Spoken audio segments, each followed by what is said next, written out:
events that SEMI, which is an international semiconductor organization, hosts across the world. And as you're aware again, 2 years ago when it was hosted the first time as a SEMI event, the overall size of the event actually was 4 times larger than when it was hosted by any country for the first time. So in that sense, the sense of participation and expectation from the SEMI events each year has been growing significantly. And this year, I think there are 2 important further developments which will be very relevant. One, that we are holding this event on the back of 3 major semiconductor projects which are approved under the ISM 1.0 coming into commercial production. As you're aware, the Prime Minister inaugurated the first of those on February 28th, followed by 2 more, and there is a likelihood more will be inaugurated before the end of this year. The tally should touch about 5 or 6 before the end of this calendar year. So in that sense, the actual on-ground success of SEMICON 1.0 would be there on display for everyone to see, and that certainly adds to the credibility of India as a destination for the semiconductor industry. And as you're again aware, we've also had the Union Cabinet, which has approved the next phase of SEMICON. In the last SEMICON event, the Honorable Prime Minister had indicated that the government's support for the semiconductor industry would continue. And in that spirit, the Cabinet has also approved SEMICON 2.0, and the notification for the scheme is expected to be issued very shortly. And there are 6 major pillars, as you're aware. One, of course, is the design of chips. The second is machines and materials, which form the key part of the ecosystem of semiconductors. There's also, as was done in the last scheme, setting up of more fabs in the country and further strengthening the AT&P and OSAT industry, and particularly taking it to advanced packaging, which is an important priority for us. In addition, we will support research and development, the movement towards more advanced nodes and movement into more niche areas like silicon photonics, power semiconductors, and so on. Those would be an important element as part of the research and development which will take place. It will build on the kind of work which MeitY has already been supporting as part of its agenda. And of course, it will also leverage funding available under ANRF and the RDI schemes of the Government of India. In addition, talent development is another very key area, and we will continue to work on that. We've repeatedly made this point that while we have a substantial presence in the design workforce, almost 20%, in the manufacturing workforce, there is still work to be done. And once we start training people for manufacturing of semiconductors, then it will be relevant not just for India, but for other countries of the world as well, because then we can actually provide human resources for the rest of the world. So I think that would be another important part of the development that we expect. Now, as I said already, SEMICON India, this conference, which is the 5th edition of what we are doing as a SEMICON India conference and exhibition, and the 3rd in association with SEMI, is themed Silicon to Systems, building the ecosystem. That is more or less in tune with what we are attempting to do under the ISM 2.0 project, and therefore it is very much in keeping with that.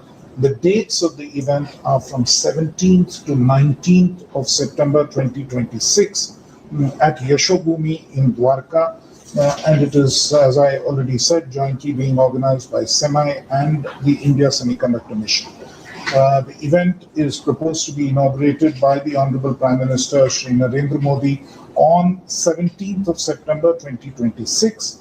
And we believe that it would once again reiterate and re-emphasize the kind of commitment that the Government of India has for the semiconductor sector. And as you're well aware, on 15th of August, just 3 days ago, one of the key themes that the Prime Minister dwelt on in his address to the nation was on semiconductors. I think almost even at the very beginning of his speech, he mentioned it, and it was a recurring theme throughout. So you can well imagine the kind of importance and the kind of significance which the government attaches to the semiconductor sector as a result.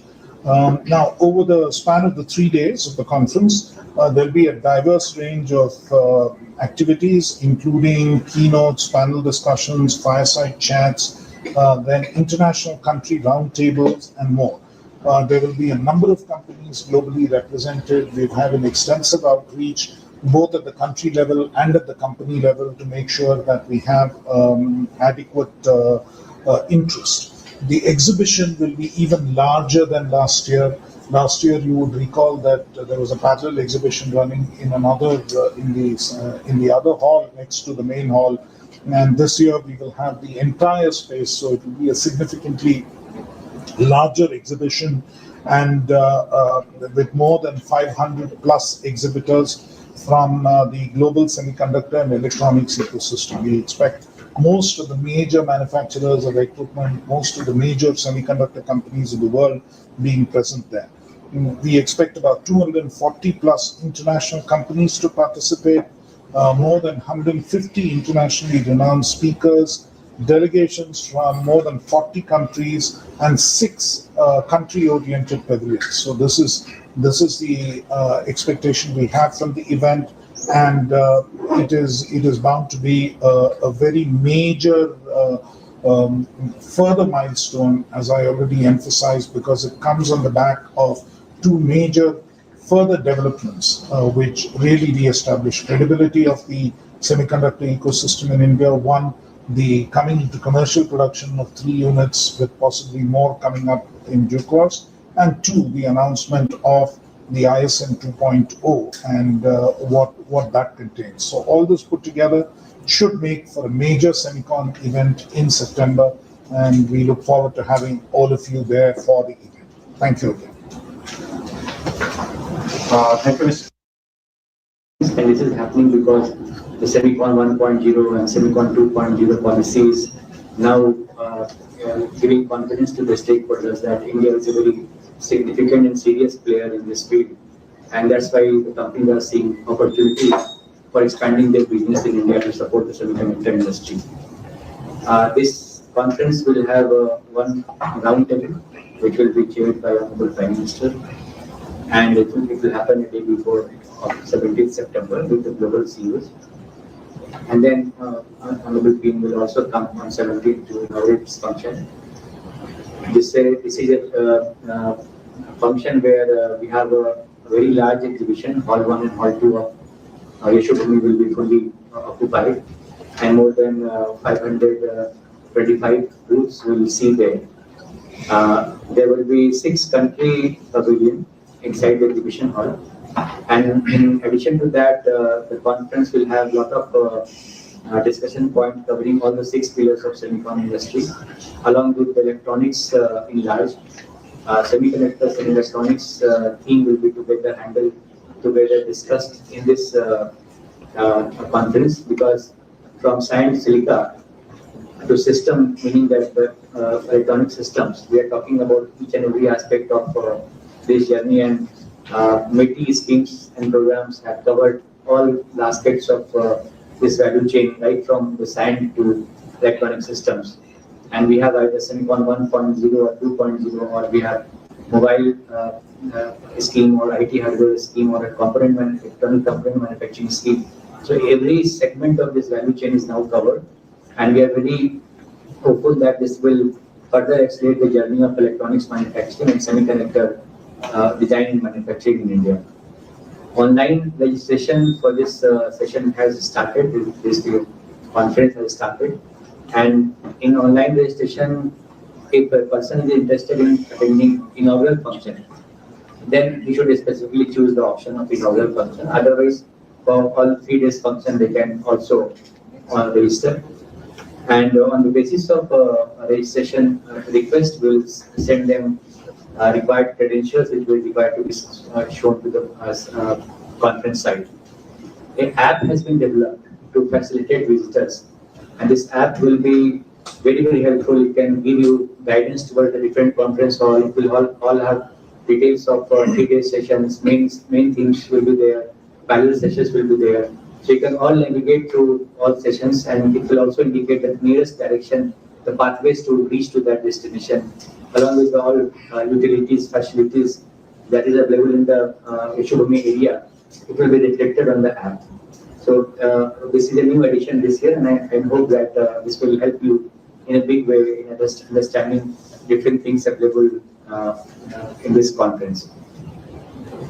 This is the opportunity where global country representative and company representative, Indian companies who have already been approved and Indian companies are looking for setting up manufacturing in India.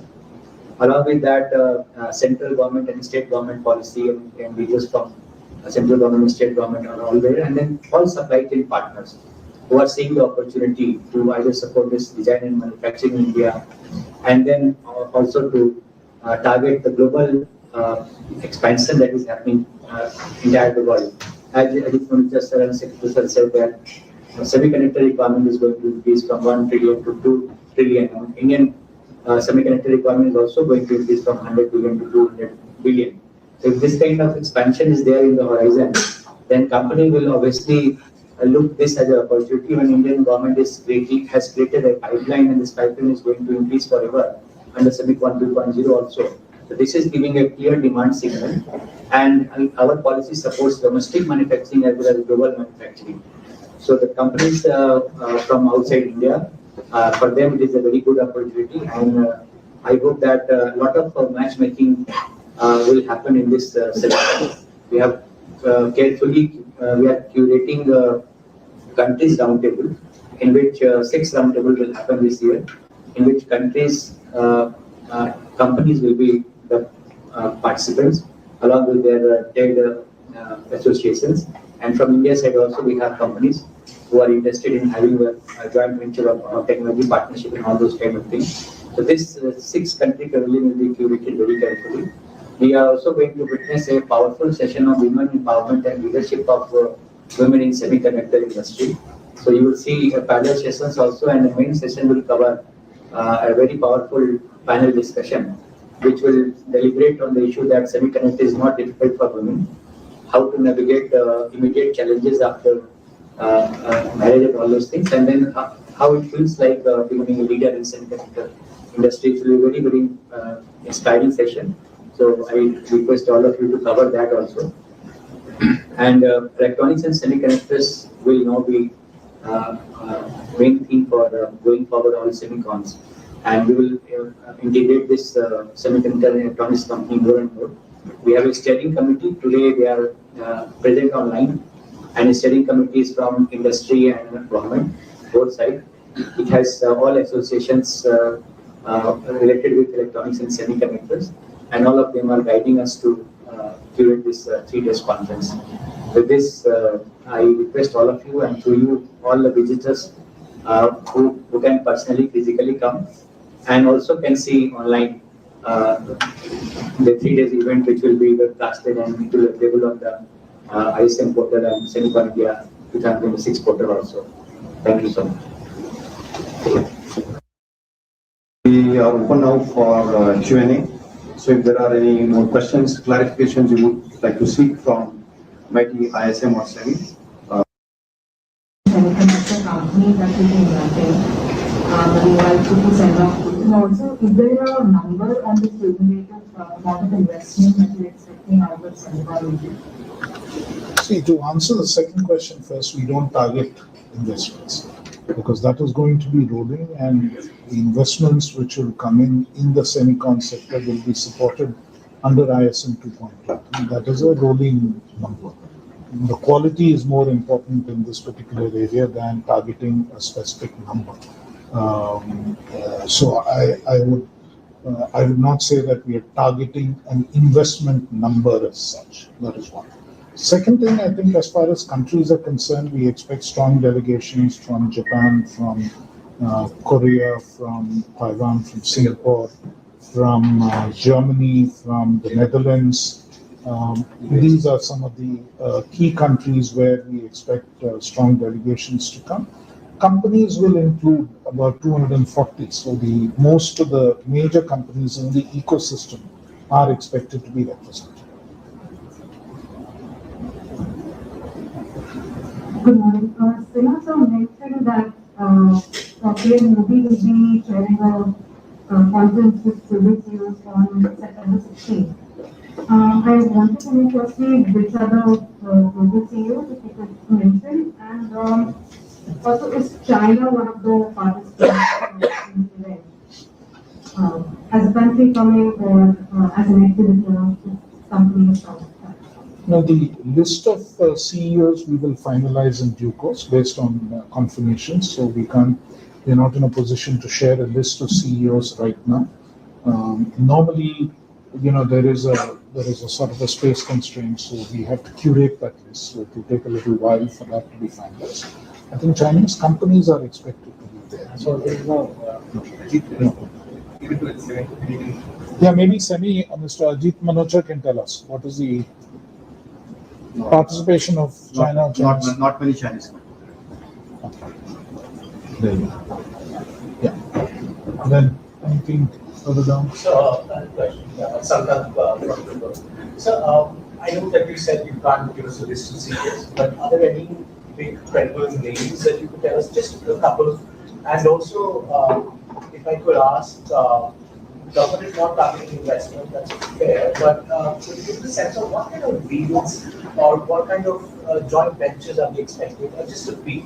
I know you can't. See, the point here on the CEOs is that every year we've had a stronger list of people with whom the Prime Minister has sort of interacted. So the reason why I don't want to mention names is it causes issues later. So I think we'll keep that out. But I can assure you that there will be very prominent companies represented there at a very, very high level. So that's very clear. And as far as, the point is that we don't treat SEMICON as an investment conference where people come and sign deals and so on. It is an opportunity for companies from different parts of the world to come and interact. It is an event which SEMI organizes across the world, and it gives us a foothold and a presence in a very crucial industry. So there will be a number of deals which many of the companies themselves will enter into with each other, and I'm sure they will be announcing that. They've given us some indication of the kind of deals that they will be doing, but I will leave it for the companies to make those announcements. We don't want to specify those. It is a networking opportunity. It is a deal-making opportunity. It is an opportunity to showcase some of what they want to do. So I think we'll have to be a little patient. This is just a curtain raiser, so we're not yet finalizing the agenda, right? No, the agenda in terms of sessions and so on is already finalized. So agenda, we are already creating speakers and panelists and all that. And in the press conference on 17th and 18th, all MOUs and announcement that company will make, that will be announced. So if you go to let me add, go to the website, semiconindia.org. I don't see the list of speakers. So speakers are not there, but the agenda is there. Agenda, the subtopics is there. Actually, speakers, their confirmation and the units is also there. So we have made request, many of them have accepted. But since the list is to have a separate here, the one or two are not done. So we have not published that. Closer to the event, you will see the list, complete list of Hi sir, just wanted to check how many state governments will be represented with rules and You've got a list? and so on. And so around 10 state groups will be there, but many state government representatives will otherwise participate in this. And that the new states who have not participated in this. So largely there are states who have announced their semiconductor policy.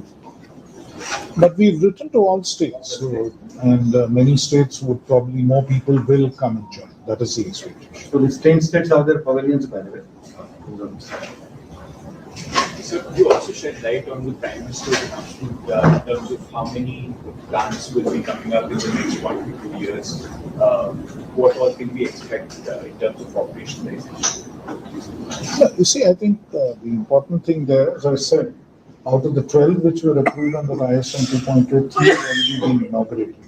We are expecting between 2 and 3 to get inaugurated before the end of this calendar year, and the remaining during 27 and 28. So that is what will happen. And the ISM 2.0, of course, it depends on the number of investments which come in, because it covers, the entire ecosystem, including materials, gases, chemicals, and so on. You will have many more companies coming up to make investments in the sector. That is the expectation. Yes.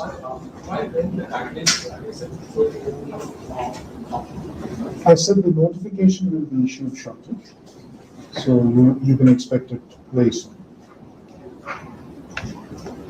Yeah. Yes. Sir, 2 questions on these 2 to 3 projects which we can expect by the end of the year. The ones that have already got approval, 3 have already begun commercial production. The new ones before the end of the calendar year. Which ones are close to that announcement? Now, if you could just mention that. Second, during the AI summit, one of the big attractions was Jensen Huang's attendance, and that, of course, didn't work out at the last moment. Can we expect, those kind of prominent names at the upcoming meeting? Certainly, you will have big names. She's directly asking if Jensen is coming. That's what she means. No, look, I'm not telling you one name or the other, but you can expect some big names, and there will be some big names who will be attending, and we will tell you by and by once they are comfortable with revealing that. Now, again, I don't want to get into the specific companies which we expect are close to commencing commercial production now, because we should really leave it to them to make their announcements.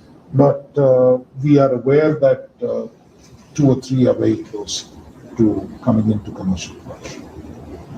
Yeah, after you and then her. Yeah. Hi, sir. Shubham, Economic Side. Sir, I understand that the entire SEMICON this time it will again focus on the entirety of the value chain, but if you can give us a little bit more glimpse into some of the specific sectoral use cases or some of the specific areas that we are targeting within that sort of thing. See, I think the whole idea is to actually demonstrate what the entire value chain looks like. Because oftentimes people are not aware of where finally the chip gets used, or even where the process starts. So this time our emphasis is to walk you through the entire value chain, both in the exhibition and in terms of sessions which are being organized. So you will find the whole pathway and the complexity involved, what it takes to convert literally sand into something which you finally use in your hand. So that is the entire value chain which will be up on display in terms of what is it, and then the electronics in which all of these instruments are finally, all the semicon chips form part of. So that is what we want to actually emphasize and show in terms of both the importance of this particular industry as a foundational industry for most of the other developments, and the areas where these chips are increasingly getting used, and therefore the linkages with other industries. So I think that is what you will see, and that being highlighted significantly. And so what we serve as some of the baseline criteria for Indian companies to be part of the country roundtables, because you said that you will help them get. You see, the country roundtables again will be very focused both in terms of country and in terms of the specific strengths that companies of that country will bring to the industry. So the emphasis will really be on identifying the Indian companies who can actually effectively partner with the, if you say you pick a country like Japan, now they are really strong in materials, they are strong in chemicals, they are strong in, all the precision equipment and so on. So Indian companies who can either partner with them or who can sort of pick up from that and move forward, those are the ones whom we would have in those countries. So the PM CEO roundtable, both of I will come back to you. We'll come back to you. We'll come back to you. Yeah. So just a follow-up question on the country roundtables. Can you give us some color on the geographies that these roundtables are essentially going to focus on? Second part is essentially about you're expecting the additional Semicon units to be inaugurated this year. Can you give us some understanding on the scale of these facilities, specific segments within the semiconductor ecosystems that they Some are expected to be fairly large. So I will leave that there, but on the kind of country roundtables. So 6 countries roundtable we are doing, starting from Japan, Korea, Singapore, Malaysia, Germany, Netherlands, US. and US. So in that, the effort is to find a matchmaking of companies from both the sides, and we will share the information in advance to both the side companies so that they come prepared. And I would also like to take this opportunity to tell students particularly, because this is a very good learning opportunity, the SEMICON India conference. And the exhibition will start with the theme that you will see first the design company, then fab companies, then equipment, which is a large capex part of that, then all kind of logistics company, then supply chain partner, chemical gases, material, followed by country pavilions, and then packaging companies, their equipment suppliers, and then finally the system part. So AI, quantum, all finished goods, commercial goods of electronics, all those things will be there towards the end. So a student or a visitor can see the entire journey of Semicon in this exhibition. So we should also advise all the students across the country, and we are also writing to colleges and universities to participate in a big way in this event. So, said you can't share the new investments, but any idea as the ecosystem builds up, how many new jobs could be created in the next few years? You see, the point here is, I think, let me start with the caveat that this is not an employment-intensive industry. Unlike, say, electronics assembly and so on, which is highly employment-intensive. This is more automated. But having said that, I think while a fab by itself may be highly automated and would probably create a huge fab with a large investment of say 30,000-40,000 crores, may create about 2,000 to 3,000 jobs, but the attendant jobs that get created are much larger, because in terms of the entire ecosystem, the supply chain partners, the logistics partners, those jobs are substantially more. So our estimation on the employment, the pure direct employment, will be limited, but it is high quality employment in terms of very high and very qualified workforces that work there.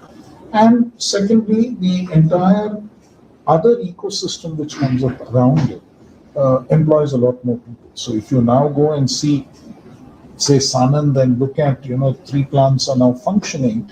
But if you see what the attendant ecosystem is, you find that there are a large number of people who have come into that ecosystem as well. Just to add on, Tata Fab is having a 363 acre of land parcel, especially for supply chain partners. You can imagine that how many companies will be host there, and they will support the Fab. And similarly is happening in other places. Sir, we talked about the outcome of the stage roundtable.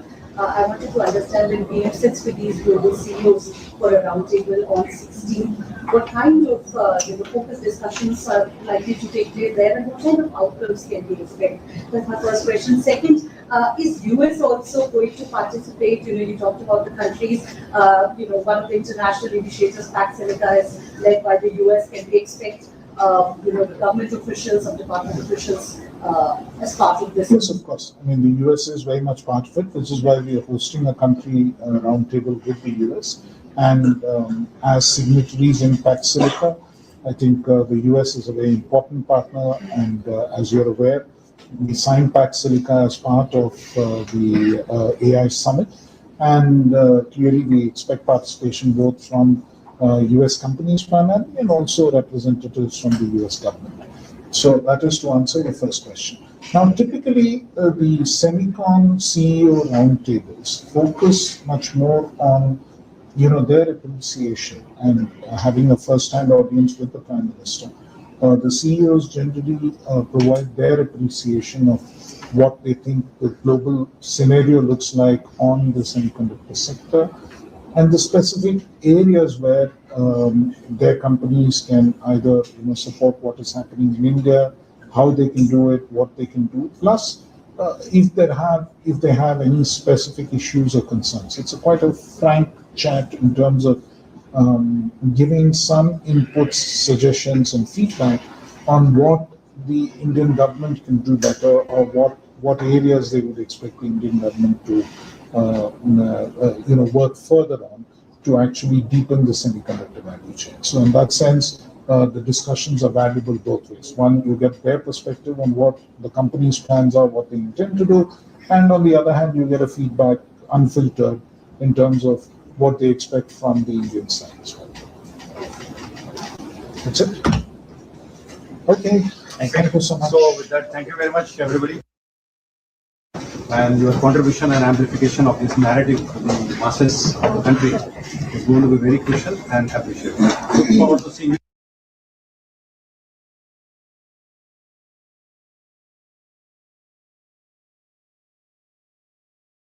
That the conference will have a lot of discussion points covering all the 6 pillars of semicon industry, along with the electronics in large.